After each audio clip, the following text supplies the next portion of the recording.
Ano ba yung napag-aralan natin last week? Walang nakakaalala. Tribulation. Tribulation talaga natandaan. Actually, pagkatapos nito, nakasunod kong ilalatag sa inyo ay yung tribulation stage. Sino yung mga mananampalataya to ha?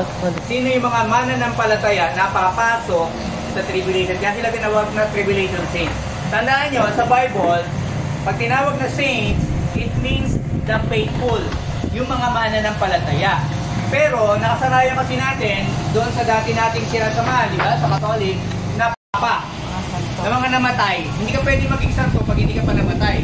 Tapos pag namatay ka, kailangan meron mga miracles na nangyari sa buhay mo o kaya doon sa bangkay mo, katulad ni Pio, di ba? Yung Padre Pio, si Saint Benedict, di ba? Ngayon, nagiging mga anting-anting, nagiging agiman pagka may mga sakit, di ba? Na yung faith ng tao na pupunta na sa kanila. Ngayon, dahil marami ng tao sumusunod sa kanila, wala magagawa ang Pope kundi i-ordain na saint para maging lehitimo. Diba? Napansin niyo pagka nagdadasal sila sa simbahan, diba? Binabanggit nila sa mga sa pangalan ng mga nauna, si Padre ganito, iniisa-isa nila yon. Kasi they believe, yung mga tao yon na mayroong mga miracles na nangyari sa buhay nila can become saint. Pero pag tinignan natin ang biblical position, sino ba tinatawag ng Lord na saints? Kasi sa second coming, bababa siya kasama yung kanyang mga saints. So, ibig sabihin, the saints were the believers. Kapag ikaw ay namatay sa iyong pananampalataya, tumanggap ka kay Kristo, nabuhay ka sa pagpanatunan ng Panginoong Kristo, pinabuhay mo, at iniligtas ka ng Panginoong Kristo, you are called saints.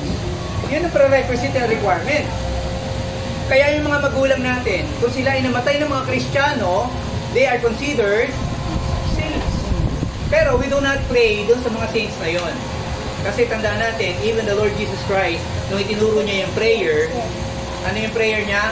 Our Father who art in heaven, hallowed be your name, thy kingdom come, thy will be done. So naka-channel ka ngayon doon sa Father in heaven. Binigyan tayo ng priestly access. Akala kasi natin, simula noon, na kapag nagkakasala ang tao, kailangan natin lumapit sa pari at ang pari lang may karapatan lumapit sa Diyos. Diba? Ganun tayo dati. Napupunta ka dun sa booth na ganon, diba? Na may mga butas-butas na ganon, sabihin mo yung mga kasalanan mo. Sa pari. Ngayon, yung pari na yon, panalangin mo, hindi chismoso. Kasi baka mamaya, alam na ng buong barangay. Diba? So, ano ang mangyayari? Papanaiyan mo doon, tapos sabihin ng pari, 10 ama namin, 12 kabagin noong Maria, tapos maglakad ka ng panahon, ganito ganyan. Yun yung penance mo eh. Kung yun yung ano mo doon sa kasalanan mo. Pero, kung titignan natin sa Bible, nasabi ng ang turo ng man, di ba? The gospel is, repent. Di ba? Magsisi. Ganyan yung sinabi. Tandaan natin ng Lord Jesus Christ, during the times, ang daming pare. Di ba? Ang daming mga libita. At yung mga libita na yun, ordained pa talaga ng Old Testament. Pinasa-pasa kasi yan. Pero hindi yun ang tinuro ng Panginoon Kristo. Sabi ng Panginoon Kristo, when you pray, enter into thy closet, di ba? Sabi gano'n. At in secrecy, you talk to your Father in heaven. Binigyan tayo ng kapangyarihan at karapatang maging mga pari sa ating mga sarili na yung kasalanan natin, ilalapit natin mismo sa Diyos na hindi mo kailangan sabihin sa iba. Kasi pag lumapit kayo sa amin bilang mga pastor at sabihin nyo, Pastor, pag-pray nyo nga po ako, ito nagawa ko kasalanan, ganyan. Ano mangyayari? Dinadagdagan nyo yung burden ng pastor ngayon. Kasi dahil nalaman niya na yung mga sekreto mo sa buhay, pagdating niya sa pulpito at meron siyang mensahe at tatamaan ka ngayon, mag-iingat yung pastor. Baka sabihin ng pastor, pinipersonal mo siya. Diba? So, anong nangyayari? Nagkakaroon ng burden ngayon yung pastor sa balikat niya. At dadalhin niya yon habang ikaw at siya ay magkasama sa isang iglesia. Diba? Ngayon ko alam ng pastor na, Pastor, halimbawa, example natin, Pastor, pag-pray niyo nga po ako, nagkasala po ako, nagkaroon ako ng relasyon sa isang kapatid, may asawa siya, miyembro mo rin dito. Sabi ng pastor, anong ginawa mo? Iniwanan ko na po, pastor. Ngayon natatanungin ng pastor sa'yo, tanong, Yung gravity kasi ng yung weight ng kasalanan mo, na-consummate nyo ba? Nagawa nyo ba yung hindi nyo dapat ginawa? Sinabi mo, oo. Ngayon, pag tayo ng pastor sa pulpito ngayon, andyan yung asawa mo, andito yung lalaki, paano ngayon magpipreach yung pastor? Diba? Dinadagdagan niya yung burden ng pastor sa balikat. Kaya, kung may kasalanan ka, kung gaano man kabigat ang kasalanan mo, binigyan ka ng karapatan ng Panginoon na lumapit sa trono ng biyaya ng Diyos. Bakit namin itinuturo sa inyo bilang mga pastor ito? Upang malaman nyo na bilang mga anak ng Diyos, may karapatan tayong lumapit sa ating Ama. Na hindi mo kailangan ng backer. Hindi mo kailangan hilahin si Mama Mary. Hindi mo kailangan hilahin si Pastor. Hindi mo kailangan hilahin kung sino-sino man. Ikaw mismo, pumasok ka doon sa kwarto mo at makipag-iig ka sa iyong Panginoon. Pagsisihan mo. Kasi tandaan nyo, yung mga bagay na sikreto, hindi nyo kayang gawin kung hindi totoo sa damdamin nyo. Hindi ka luluha, hindi ka luluhod kung hindi totoo sa damdamin mo yung pagsisisi mo. At mas gusto ng Diyos yun. Okay, bakit ko sinasabi ito? Bakit ko pinapaalam ito? Kasi, one point in time, haharap tayo sa ating Panginoon. Lalo na pinag-aaralan natin ang second coming. At pagharap mo sa Panginoon, paano ka haharap sa Panginoon kung habang nung nabubuhay ka na tinatawag mong Kristiyano ka, ay hindi ka nagsisi kailanman? Diba? Tinatawag mong Kristiyano ka pero wala ang pagsisisi sa buhay mo. Diba? Parang pinangoy mo, mawawala din yan. Makakalimutan din nila yan. Ganun-ganun ka lang. Pero pagdating ng panahon, haharap ka sa iyong Panginoon at tatanungin ng Panginoon, anong ginawa mo? Diba? Binigyan ka ng access, pero hindi mo ginamit. Now, nung nakaraang week, pinag-aralan natin ang rapture. At ang tinatawag dito, rapture of the church. Pag sinabing church, meron kasi ako nakikita ngayon na mga definition sa Facebook at saka sa TikTok. Kasi sinasabi nila, you know what? You don't have to go to church. Alam mo yung mga Amerikano? You don't have to go to church because the church is you. Naniniwala ba kayo doon? Tama ba yung definition na yun?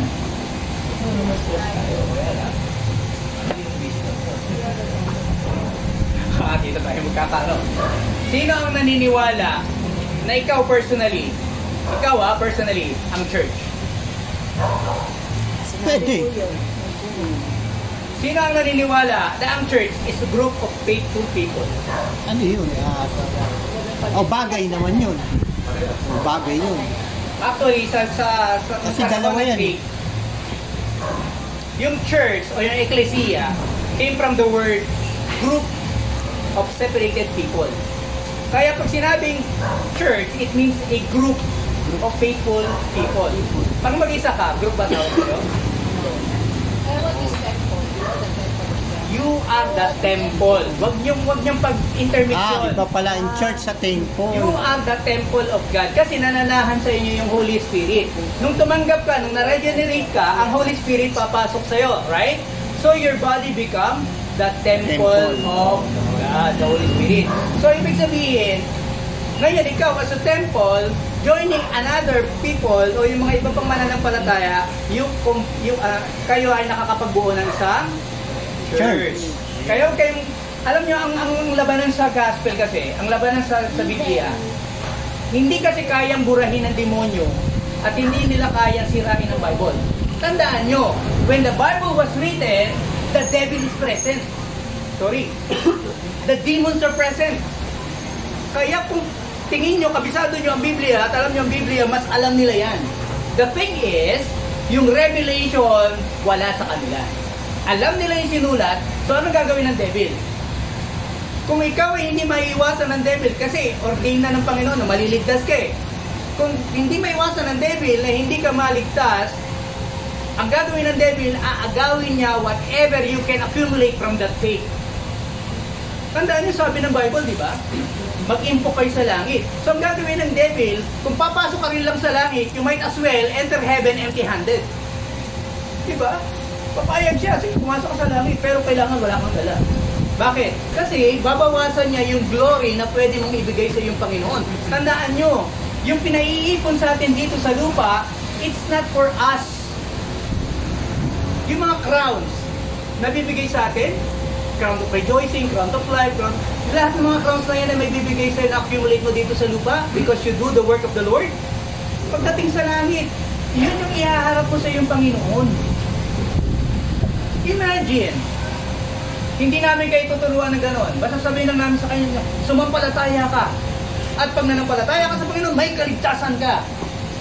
Ngayon, alam mo, na-enjoy mo na aligtas ako sa langit ako pupunta.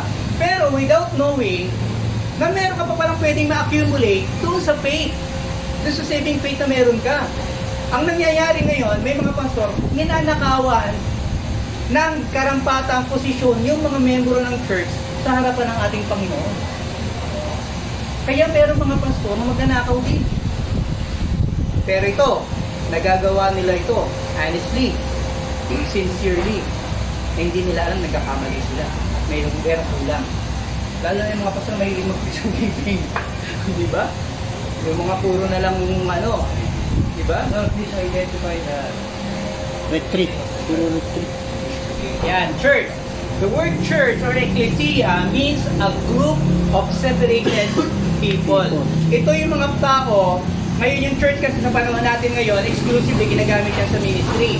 So pag sa atin, pag sinabi natin ecclesia means ito yung mga mananampalataya na isineperate ng Panginoon para sa kanyang sarili. So, assembly of people. So pag sinabi sa inyo na pwede ka nang hindi magsimba kasi ikaw mismo church, alam mo na may pagkademonyo yung kausap mo. Tandaan niya si Peter. Ano sabi ng Panginoon kay Peter? Diba? Get thee behind me, Satan. Alam naman ng Panginoon kahit di ako magsimba. Maunawaan ako. Ah, Ikaw kailan mo unawain ng yung Panginoon? Bakit yung iba tinatawag yung building as a temple? Ayan. Misconception. Ang tinatawag ngayon na church, lalo na ngayon, di ba?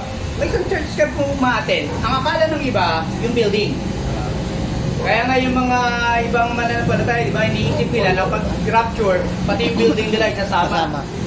At pag wala ka dun sa building, hindi ka kasama. Eh paano kung na-late ka o kaya nagka-traffic ka sa labas, nag-rapture, yung building nila, wala ka sa loob, so hindi ka membro ng church. No. Tandaan natin, nung panahon ng Lord Jesus Christ, the building is insignificant. Saan nagtuturo ang Panginoon? Sa, Diba? Sa wilderness. Saan in-establish ng Panginoon ng church? Diba? The building is insignificant. Sa panahon natin ngayon, medyo naging creative ang mga pastor at saka mga preachers at saka yung mga leaders ng mga church. Ang ginawa nila, kailangan, ang reflection ng ganda ng simbahan mo ay kung gaano kaganda yung building mo. Pero ang tanong, pagpasok mo sa loob ng church, lahat ba ng membro ng church alam kung bakit nandun sila? kasi kaya naman papagawa sila ng magandang church, sasabihin nila yung church nila ang pinagpapala kasi pagandahan yun. Pagandahan, Oo, ano? pagandahan. Tapos yung mga membro, Pahirap pa. sayan sa lupa. Physical Oo. So ngayon ang nangyayari ngayon, dinadivert. Tignan nyo to mga churches ito. Supposed to be, ito yung reflection ng Diyos nila. Pero napansin nyo ba kung paano dinadivert ng demonyo ang isip ng tao? Hindi masama. Kung may kapasidad ng church, hindi masama magpagawa ng building. Hindi ako against doon. If it is for the glory of God, then so be it. Kung yung mga sarili natin bahay, pinagaganda natin, why not the church? Kung may kapasidad ng church, so be it. Pero, kung i-define mo yung faith sa ganda ng church, di ba? Tsaka kung ipapapasan lahat sa miyembro yung ganda ng church, kawawa naman miyembro. So, ano ibig sabihin? Hindi yun yung equivalent ng saving faith. The Lord Jesus Christ died on the cross for the building? Of course not. Tandaan nyo, ang Lord Jesus Christ, nung nagkatawang tao, ay hindi nawala ang kanyang pagka-Diyos. He can make. Isipin mo, 5,000 tao pinakain sa ilang pirasong isda at ilang pirasong tinapay. Diba? Imagine the water. Hindi kinailangan ng Panginoon ng bangka, lumakad sa tubig. You see, nung naging tao ang Panginoong Kristo, nagkatawang tao siya, hindi nawala ang pagka-Diyos niya. Meaning to say, kaya niya. Diba? Nung sinabi niya, sinumpa niya nga yung templo, walang bato na maiiwan sa kapwa bato. If He can destroy it, He can also make it. And remember, God created the universe by mere words. Kaya nga universe, na-define ko na sa inyo dati, di ba? salita lang. Ibig sabihin ng Lord Jesus Christ, in His physical form, kaya niya. Kaya lang, nung nagkatawang tao ang Panginoong Kristo, kailangan niyang mabuhay, saan? In humility. And in humiliation. Ang tawag ko nga doon, kapag may nagtatanong sa amin, bakit si Kristo ganito, ganyan, bakit ganyan? Because He is living in humiliation. Kailangan niya magpakababa. Kasi yung ililigtas niya ay nasa pinakang mababa. Anong quality ng tao? Susunugin ka rin naman. Di ba? Sa impyerno ka mapupunta. So, Jesus Christ had to live a life in humiliation para iligtas yung mga tao na hindi kaligtas-ligtas. Kailangan mo para satisfaction Tandaan nyo, pinag-compare na rin natin dati. Ano ba ibig sabihin ng sin? At paano siya babayaran? Kung kaya namang bayaran ng tao sa pamamaraan ng tao, bakit kailangan ng Kristo mamatay? Bakit kailangan ng Kristo iwanan ng trono niya sa langit, bumaba sa lupa, di ba, mabuhay dito, up to 35, 38 years old, tapos 3.5 years mag-ministry, mangaral, at mapako sa krus ng Kalbaryo? Kung kaya rin naman pala ng tao, ano ibig sabihin? Incapacitated ang tao. Bakit? Kasi ang sin is the holy wrath of God. Banal na galit. So walang pabayad o walang tatama o walang sasapat doon sa banal na galit ng Diyos kundi banal na dugo, banal na bayad. That is why the Lord Jesus Christ, when He became human, lived a holy, perfect life. Kasi kailangan niya makomplete yung 10 Commandments. Bakit? Kasi yun ginamit sa Old Testament na pamantayan. Tandaan niyo, ang kautusan hindi nakapagliligtas. Di ba sabi ng iba, basta susunod ko ng pautos ng Diyos, okay ako. Basta wala akong inaapakan tao, okay ako. Pero hindi. Sa pamantayan ng tao, yes. Ganon din ang sinabi ng demonyo kay Eva eh. Gusto mo ba na maging kapantay ng Diyos? Kumain ka nito. Diba? At sinabi ng tao, sabi ng Panginoon, pag kumain kami niyan, mamamatay kami. Ano sabi ng Satanas? Mamamatay nga ba kayo? Actually, hanggang ngayon, debate pa yan. Nagsinungaling daw ang Diyos doon. Kasi nung kumain si Eva at Adan nung hindi naman sila namatay, nabuhay pa sila ng 900 years, 800 years. Pero nakalimutan nyo, dinefine ng Bible ang timeline ng Diyos at ang timeline ng tao. Yung panahon na nabuhay si Eva at Adan, ibig sabihin pala, yung sinabing mamamatay, kung hindi nakain yung na prutas na yun, hindi mamamatay ang tao. Walang di ba? 100 years ka na, hindi ka abutin na 1,000 years ka na, hindi ka pa rin mamamatay. Yung pala yun. Nung panahon na nilikha ng Diyos ang tao, perfect human being, perfect creation, wala tayong kamatayan.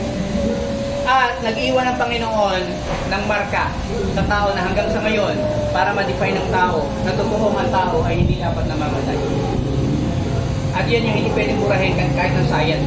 Ina-alter nila yung genes, pero hindi nila mapapalitan. Ano yun? Yung DNA. Ang DNA ng tao, supposed to be, ma-research ng mga scientists sa panahon natin ngayon, sabi ng Bible, knowledge shall increase. Natutunan ng taong science. Nakita nila yung DNA. Ang pinatanong ngayon ng mga doktor, mga scientists, why do people die? At bakit tumatanda ang tao in the presence of DNA? Ang DNA kasi ang nagko-command, ang nagdidictate sa katawan natin to rejuvenate. Bakit ka nagkakalibag? Diba? Yan yung mga dead skin. Akala ng iba, alikabok. Sabi nila. Pero hindi, yung dead skin yan sa ibabaw ng skin mo, pigment, natatanggal yan. Para tayong mga ahas na nagugulas. Nagpapalit tayo ng skin. Pero bakit tumatanda ang tao? Supposedly. Kung meron tayong genes na dapat nagre-rejuvenate, dapat hindi tayo tumatanda, dapat hindi tayo nagkakasakit, dapat hindi tayo napapagod. Gugutom. Hindi tayo nagugutom. In the presence ng DNA. Pero, nakita nila, yun ang katunayan. People die because God declares it. Kaya namamatay ang tao kasi nagkasala. At tandaan nyo to, kung meron man alam ang katawan ng tao perfectly, yun yung mamatay. Alam ng katawan mo kung kailan ka mamamatay. Pansinin niyo pag mamamatay ka na, ikakaroon ka ng body weakness, sinisignal ng katawan mo, malapit ka na mag-retire. Kahit gaano kaganda ang science, napansin nyo, yung doktor noong unang panahon, damo-damo, dahon-dahon. Pero ang buhay ng tao, 500, 600, 100, lola ko, 103. Oh. Pero ngayon, ang daming ospital, ang daming clinic, ang daming doktor, ang taas ng knowledge about science. Ang buhay ng tao. 70-60 na lang. Pag umabot ka ng 75 ngayon, blessing na sa iyo pag lumampas ka. Kasi ngayon, 45, 35, 9 years old, na-stroke. May stroke na. Kaya yung mga bata, pag na-convulsion, nakailan nyo na kina-convulsion lang, dali nyo kagad sa doktor. Kasi as early as 9 years old, na-stroke ang bata. Kasi nung nasa hospital pa ako nag-work, ang dami ko na-witness na ganyan. Nakala namin convulsion kasi nagsishake. Bumubula yung bibig. Yung anak ko, 4 years old. Akala namin na convulsion lang. Dinala namin sa doktor. Sabi ng doktor, hypertensive. 4 years old. Akala nung iba kayo.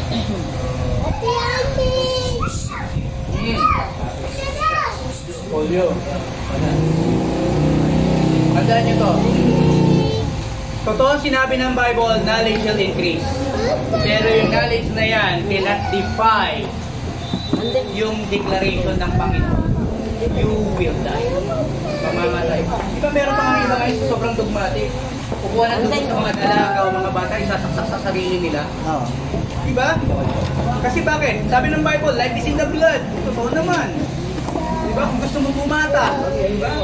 Meron pa akong kilala na mga nakakabata daw yun. Yung bago kumatay ng kambing, sasaksakin yung kambing sa leeg. Nasa leeg. Tapos isistruhin. Naka-witness ako ng ganun. Yung mga bata, pinapipila nila. Yung, di ba yung kambing, pagpapatay, tatali sa puno yung ulo para hindi makagalaw. Tapos sasaksakin dito, tutusukan. Tapos lagyan ng straw.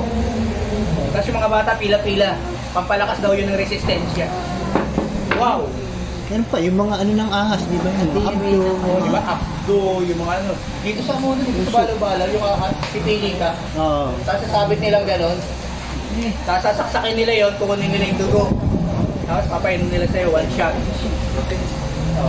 Para daw lumakas. Sabi ko, Kasi afterwards, nasa isip patay mo, din eh. nasa isip mo kasi lumakas ka eh. Oo, Kaya lalakas. lumakas ako! Nasa Pag uwi isip. na bahay, pagtulog, di na nagising. Na high blood pala. O placebo effect, tama yan. Now ito, ano ibig sabihin? Because God declared it, ipinapakita. Kasi ngayon, pansinin nyo kahit sa science, sa TV, internet, makikita nyo, binabago pilit ng science, sabi nila, pero actually, it is the devil. Binabago ng demonyo yung perception ng tao about God. Diba? May naniniwala pa nga eh, na yung second coming, yung pagdating daw ni Kristo, si Kristo daw ay hindi tao, kundi alien. Diba? Yung genes daw, kaya daw hindi namatay si Kristo nung pinako sa krus because Kasi alien. Kinuha ng alien. Genesis pa lang. Hindi pa uso ang panulat. Hindi pa uso ang mga articles. Wala pa mga creative writers. Dineclare na ng Panginoon through Moses, di ba, sa Genesis, kung paano nalikha ang mundo. Pero ang tao lagi naghahanap ng explanation. The things that you cannot explain, faith can. Yung mga bagay na hindi ako alam ng utak ko, ilagay mo sa pananampalataya. Kasi bakit? God declares everything, nilagay ng Panginoon. Sasabihin ng o bakit walang alien dyan? Hindi naman napatay si Kristo para sa alien eh. Pero pansinin mo sa Bible, meron tinatawag na terrestrial being. Meron tinatawag na aerial being. Ano ibig sabihin?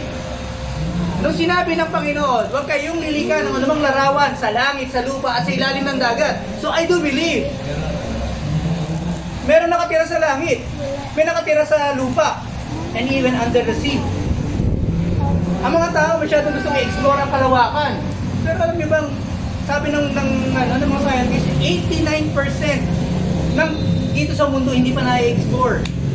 Di ba kung wala pang lumabas ng mga sa daungan ng mga dagat ng mga isda na kakaiba itsura, hindi pa malalaman ng tao. Uy, new species. Yung kung hindi nila in-explore sa ilalim, hindi nila i-discover. Huwag kayong matakot, huwag kayong mag-alala. Bakit? Darating yan. Tandaan yan ng panahon ng Old Testament. May idea na ng tao na merong living thing sa tubig. Bakit? Dinodiyos nila eh. Si Dagon sa Bible. Ano si Dagon? Di ba kalahating tao, kalahating isda? How do they know? Diba? Dinireveal na yan noon pa. Ngayon, ang mga scientists ngayon, trying to prove or unprove the Bible, pero nagmumukha sila mga timawa. Bakit? Gusto nilang i-declare na walang Diyos. Pero habang nadiscover nila, nakikita nila na mayroong mga creator. Now, balik tayo. So, malinaw na tayo doon sa church. At yung rapture, pag sinabing rapture, pinag-aralan natin last week sa 1 Thessalonians, ang rapture means pag-agaw, pagkuha, snatch, to take. Kaya nga sabi rin ng Bible, di ba, ang pagdating ng Panginoon ay parang isang magnanakaw. You never know when and why and how. Ngayon, ano ang binigay sa ating declaration sa Panginoon? Now, sa una, pinag-aralan natin, sino yung participants ng rapture? First, it is the Lord Jesus Christ. Siyempre, kung wala ang Lord, walang babalik. Second, Archangel. Tandaan nyo ha, Archangel. Hindi cherub. Hindi messenger. Hindi messenger. Archangels, meaning to say, it is the military of heaven. Mga ranking officers to. So, ibig sabihin, pagbalik ng Panginoon sa Kristo, kasama niya yung mga ranking officers. Bakit mga military kasama ng Panginoon? Kung susunduin lang naman niya yung kanyang mga anak. Because there will be a battle. May war na mangyayari. So, number 3 na kasama sa ay anong pangatlo? 1, the Lord Jesus Christ, sa second coming. 2, the Archangel. Number 3, ano? The saints. The saints. Living or dead? The dead in Christ shall rise first. Pagbabalik ng Panginoon, hindi natin dapat katakutan. 1, kasi ang babalik ay ang ating Panginoon. 2, babalik ang Panginoon kasama yung kanyang mga archangels. 3, the dead in Christ shall rise first. Yung mga nauna sa ating mga kamag-anak natin, basa natin sa buhay, mga ninuno natin, ng mga Kristiyano, ay unang bubuhayin ng ating Panginoong Kristo at makikipag-meet sa Kanya sa kalawakan, sa langit. Ano yung pang-apat na participant sa second coming? The chosen, the alive Christians.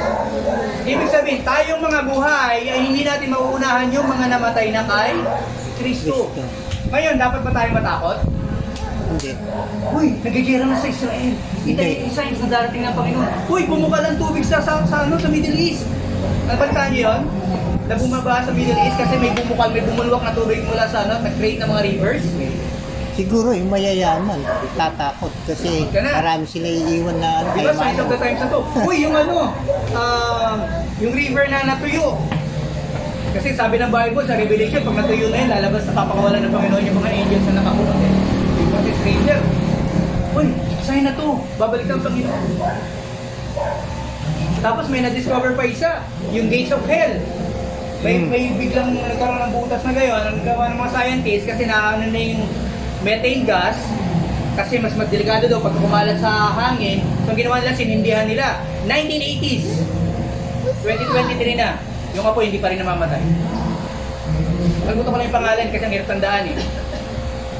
Ibig sabihin, kung noong panahon ni Noah, nilubog ng Panginoon ang lahat sa pamamagitan ng tubig, hindi yun sa pamamagitan ng ulan. Kung ulan, oo. Pero tandaan nyo, pag pinag-aralan nyo ang Genesis, ang sabi doon, spring.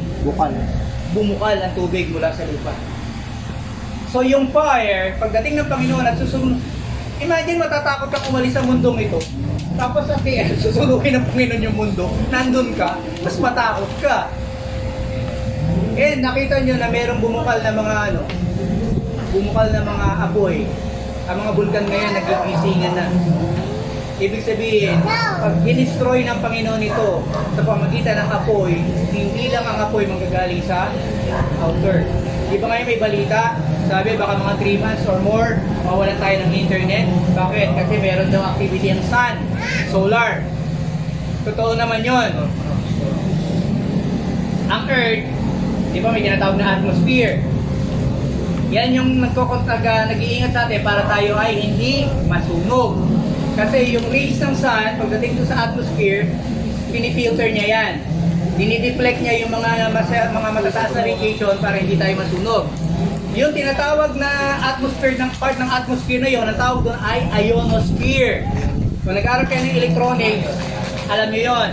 Yung ionosphere na yon, para siyang dome. Radioactive yon. At lahat ng rays mula sa sun, kapag ka masyadong malakas, dinideflect niya. Yun din yung ginagamit ng mga sinaunang panahon kung bakit meron tayong radyo. Di ba? Yung AM radio, di ba? Wala pa mga antena during that time ng malalaki, pero nakakapag-transmit tayo ng signal. Kasi yung ionosphere na yan, since siya ay charged particle, yung signal, radio signal, tatama doon, babalik. Ngayon, ang tanong lang kung saan babagsak, saan bababa. Kaya during that time, kaya hanggang panahon natin ngayon, nakaka-receive pa kayo. Kung marunong kayong mag-electronic, kumuha kayo ng lumang radyo, may makukuha kayong mga frequency na luma pa. Pero nasa hangin pa rin. Napaprint, sorry ah. Meron pa kasi mangyayari na dalawang klase ng judgment. Akala kasi ng mga tao, pag namatay tayo dito, believers and unbelievers, judge ka na, diretso ka na. Yung mga believers, dahil mananampalataya tayo, pag dating natin sa langit, diretso ka na. Meron pong dalawang klase pa ng judgment na mangyayari. May tinatawag na Great White Throne Judgment. At meron tinatawag na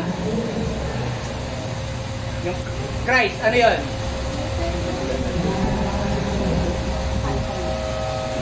The Judgment Seat of Christ. Hala! Ibig sabihin pala, sa second coming, meron tinatawag na Judgment Seat of Christ para sa mga believers. Yung White Throne Judgment, para yun dun sa mga hindi na nampalataya. Patutunayan ng Diyos sa kanila kung bakit karapat dapat sila pumunta sa impyerno. At pag napatunayan ng Diyos sa kanila, kasi nga ang Diyos ay just and holy, hindi niya pababayaan na mapunta ka sa impyerno without you knowing bakit ka pupunta ron. At alam nyo, pag nalaman nila, yung dahilan kung bakit sila pupunta sa impyerno, at they will glorify God. Kahit yung mga taong pupunta na sa impyerno, magsasabi sila, Hallelujah! Bakit? Dahil malalaman nila na karapat-dapat sila dun sa pupuntahan nila. Ay hindi pala makaliligtas. Baba, Mingming. Ang tanong, kung huhusgahan tayo dun sa judgment seat of Christ, does it mean, kumandon ay yung mga ginawa mo sa loob ng iyong pananampalataya? Yun yung hukuman na mag-a-assign sa'yo ng iyong magiging gantimpala. Oo. Hindi iyon yung hukuman para ikaw ay akusahan ba? Ikaw nagkasala. Pagsisihan mo muna, dito ka muna sa kano. Kaya doon na nabuo yung konsepto ng purgatorio eh. Diba? Akala nila pag judgment of Christ, meron kang 10 taon pa na dapat pagsisihan, dito ka muna purgatorio. After 10 years, saka ka papasok sa langit. Tapos kailangan panalangin ka ng mga kamag-anak mo sa baba. Eh mga kamag-anak mo, busy. Hindi natapos yung 40 days na, hindi ba 40 days yun? O yung padasal? Edi kawawa na. Paano yung mga namamatay ng pulubi ng kawawa, wala na nanalangin.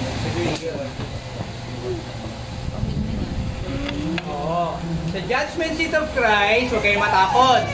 Pero kailangan yung mahiya. Bakit? Dahil pagharap natin sa Panginoon, huhusgahan yung mga panahon, simula na naging Kristiyano ka, hanggang dumating ka sa harapan ng ating Panginoon. Nung ang focus natin is to glorify our God and to prepare to meet our God. Ang sabi ng Bible, wait! Nakita niyo ba mga Kristiyano ngayon kung naghihintay pa? Marami ang Kristiyano ngayon, pag ginanong mo, naniniwala ka pa second coming, tagal na sinasabi yan, pinag-uusapan yan. Kristiyano itong mga to, ha? You wait. Meron pa nga ako mga nakausap, mga pastor pa eh. Basta tinutuloy mo ba ang second coming? Naku, brad, bugbog na yung mga membro ko dyan. Matagal pa naman mangyayari yan. Pastor to. Ano sabi ng Bible? Wait. Bakit? Alam niyo ba yung paghihintay ay pagpapagal? Yung paghihintay sa inyong Panginoon ay pagpapagal. Bakit? Dahil habang naghihintay ka at alam mong may darating, pipilitin mong mabuhay ayon doon sa pamantayan ng iyong hinihintay. Yung mga taong hindi naghihintay, ito yung mga palalo. Di ba yung mga 10 virgins? Darating na ang groom. Ang sabi ng mga 10 virgins, pumunta sila doon. Pero meron mga virgins na matatalino, naghanda sila ng refill. Bakit? Kasi hindi mo alam kung gaano kalayo pa yung darating. Pero in-anticipate nila na baka maubos yung langis namin. So ano nangyari? Nung pagdating ng groom, marami doon sa 10 virgins ang wala ng langis. Pansinin nyo ha, ang pumasok doon sa kasalan na kasama ng groom ay yung may mga langis. Question, yung pagkakristyano mo ba ay umaapoy pa rin hanggang ngayon at nakikita ng Panginoon? Ginagampanan ba natin ang ating gawain? We are expecting the Lord to come. At ang sabi, nitong nakikita niyo na yung mga senyalas na ito, ang sabi ng Bible, siya ay nasa pinto ang daan. Tandaan natin, ang timeline, ang oras ng Diyos at ang oras ng tao magkaiba. Yung bukas sa Diyos ay baka ilang taon pa sa atin. Pero, they that waits upon the Lord shall inherit what? Heaven. They that suffer with me, sabi ng Lord Jesus Christ, shall what? Reign with me. Ako, kayo mga tinuturo namin, ayoko na maging membro lamang kayo o maging mamamayan lang kayo ng langit. Ang tina-target natin ngayon ay hindi lang yung sabihin ng Panginoon sa atin na pagpasok mo sa langit, tapat na lingkod, pumasok ka sa aking kapahingahan. No! Ang tina-target natin ngayon, kasi alam natin na yun, alam natin sasabihin ng Panginoon yun kasi nananampalataya tayo, tiniligtas niya tayo, tinanggap natin yung grace niya, and we are saved by grace. At pagdating doon, tatapikin ng Panginoon. Pero ang hinihintay natin is yung second. Ang sabi ng Panginoon, they that suffer with me shall what? Reign with me. Ang maganda nun, pagtapik sa'yo ng Panginoon, paghagpak mo sa pintuan ng langit, at sasabihin ng Panginoon, anak, reign with me. Bakit? Dahil pag-apak mo doon sa pintuan ng langit at makikita mo yung milyong-milyong believers na naligtas, malalaman mo na may gobyerno din pala sa langit. Malalaman mo na may mga bansa din pala sa langit. Malalaman mo na ang langit pala is the glorified reflection of earth. Tandaan nyo, ang mundong ito nilikha ito sa glory ng Panginoon. Kaya lang nasira dahil sa kasalanan. And so pagdating natin doon sa langit na pinapangako ng Panginoon, it is a reflection of the perfect glory of God. Diba? At may mga bansa, may mga bayan, may mga kingdoms. Sabi nga doon, Jerusalem will be there. So meron doon. At pagpasok mo doon, napakasarap. Na pagpasok mo sa langit, pagsalubong mo sa iyong Panginoon, sasabihin ng Panginoon, reign with me. Sa second coming, alam niyo ba, meron pang glorious. Yung pag-akyat natin sa langit, ito yung rapture. Una, to judge the reward of the believers. Number 2, to determine whether one enters into heaven. Doon nyo rin malalaman kung papasok ka sa langit o hindi. Number 3, not to punish believers for sin committed before or after salvation. Hindi ito, yung second coming, hindi ito para i-subject ka pa kung nananampalataya ka ba o hindi. Tandaan nyo, ang mararapture lang ay ang mga mananampalataya. Kaya kung halimbawa, nag-uusap-usap tayo dito ngayon at biglang nawala ang iba sa atin, matakot ang naiwan. Bakit? Nahusgahan na eh. Saved and saved. Now, sabi dito, to give account to our Lord Jesus Christ. Tandaan nyo, may mga pinagkatiwala sa atin ng Panginoon. Diba? Maraming bagay. Talents, salvation, lahat, maraming bagay pinagkatiwala sa atin ng Panginoon. And we will give account to everything. Mas marami kang alam sa Bible, malaki ang accountability ko sa Panginoon. Bakit? Ano ginagawa mo sa knowledge? Ano ginagawa mo sa alam mo? Mas secure ka, mas maano yung faith mo, naligtas ka, mas may accountability ka rin. Bakit? Bakit yung mga friends mo, yung mga tao na kilala mo, hindi mo nag-share? Accountable ka. Bakit? Binigay sa'yo grace ng Lord yan eh. Everything that was given to us, we will give account. Doon sa second coming. Ito pa maganda. Past, present, and future. Ano ibig sabihin? Alam niyo ba yun lang simpleng pagsisisi sa ating mga kasalanan may reward? The reward of forgiveness. Alam niyo ba na kung hindi darating ang tao, kaya nga yung iba kasi pinag-ihiwalay nila yung save ka ba kung hindi ka magre-repent. Para ba pinagbabangga nila yung it goes together. Huwag natin paghiwalayin yung mga bagay na dapat magkasama. Diba? Para bang, ano ba una? New birth o faith? Diba? ba? Kailangan connect-connecta sila. Magkakasama yan. It happens simultaneously. Hindi mo Sabay-sabay yun. pagkakontra. Bakit mo paghiwa-hiwalayin? Para magkaroon lang ng para masabing matalino ka? No, it goes together. Kasi, you cannot have faith if you're not born again. You cannot be born again kung walang manifestation of faith. May sinasabi ko, same, always same. Oo, once saved, always saved. Kasi, hindi pwedeng paghiwa-hiwalayin yan. Diba? Tapos sasabihin, paano mo sasabihin mananampalataya? Walang fruit of the Spirit. Woo! Diba? Tanungin mo na, parang sasabihin may Holy Spirit siya kung walang manifestation. Diba? It goes together. Sama-sama yan. Huwag kayo malilito doon sa mga nagpapano na gano'n. Ibig sabihin nun, mga gusto lang nilang lituhin. O gusto nilang ipakita yung pag-aalingan nila sa Bible. O di magaling ka na sa Bible. Sige. Diba? Langit ako pupunta. Gano'n kasimple yun. Now, ano pa? Pagdating ng rapture, at ewan ko lang kung makikita nyo kasi. Sa rapture, may mangyayari pa kasi. Ito pa kasi napapaprint eh. Sorry. Ito yan. Yung advent of Christ, alam na natin yun. Nang pinanganak si Kristo, napako sa krus. Pagdating sa Acts, umakyat si Kristo sa langit, di ba? Yung pag-akyat niya. Pero nung pag-akyat niya, nangako siya, di ba? Sabi niya, ako ay babalik. Pupunta ako sama, paghahanda ko kayo ng mga matitiriyan, matutuluyan. O yung mansion. So ito yun, umakyat si Christ, at sabi niya, babalik siya. So pagbabalik ni Christ, pasensya na kayo, maano siya, pero papaprint kayo na malaki.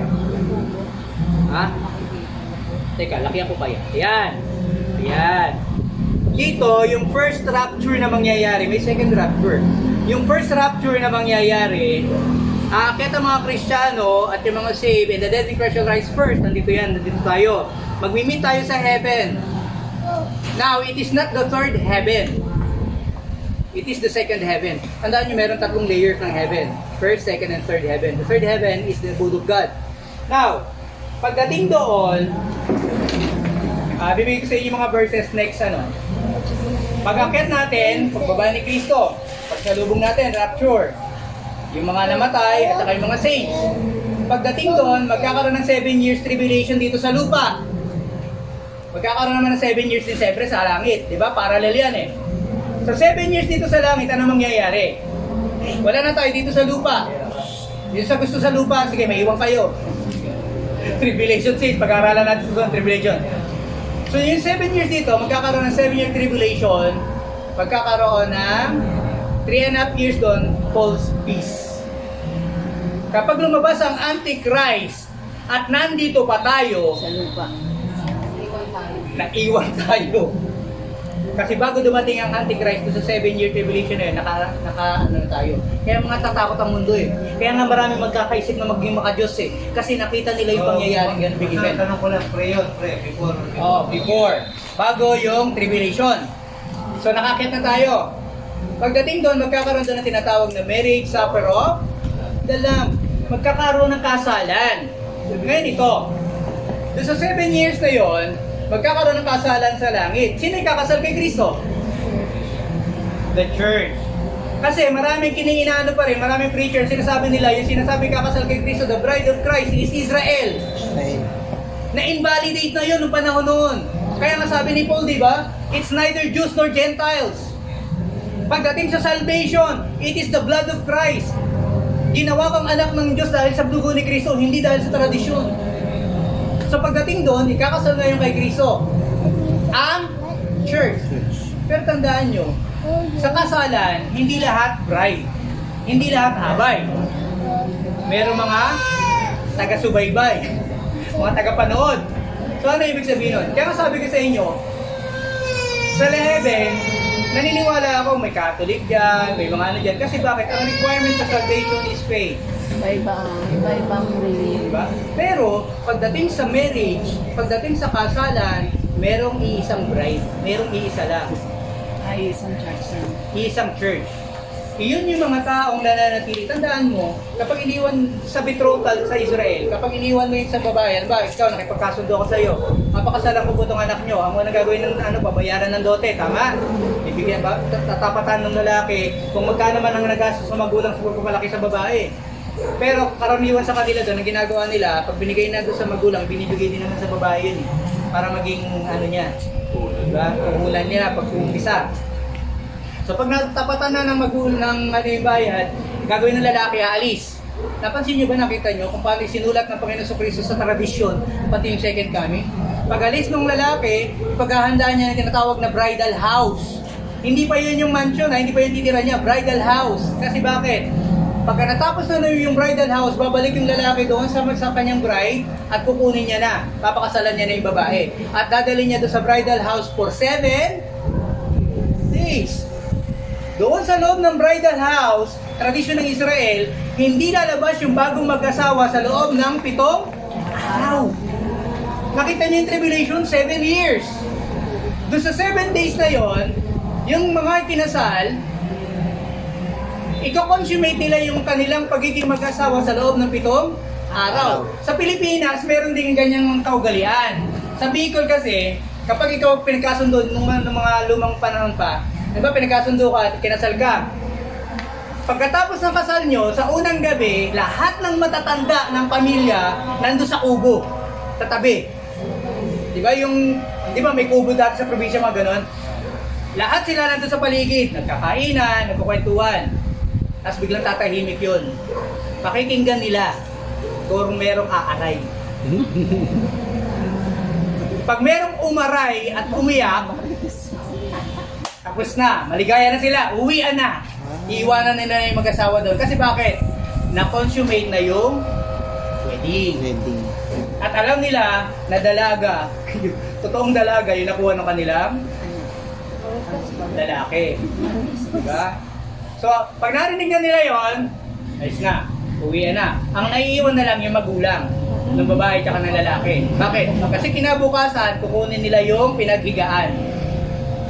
Wala niyong bakit? Wala niyong bakit? Blood stain. Diba?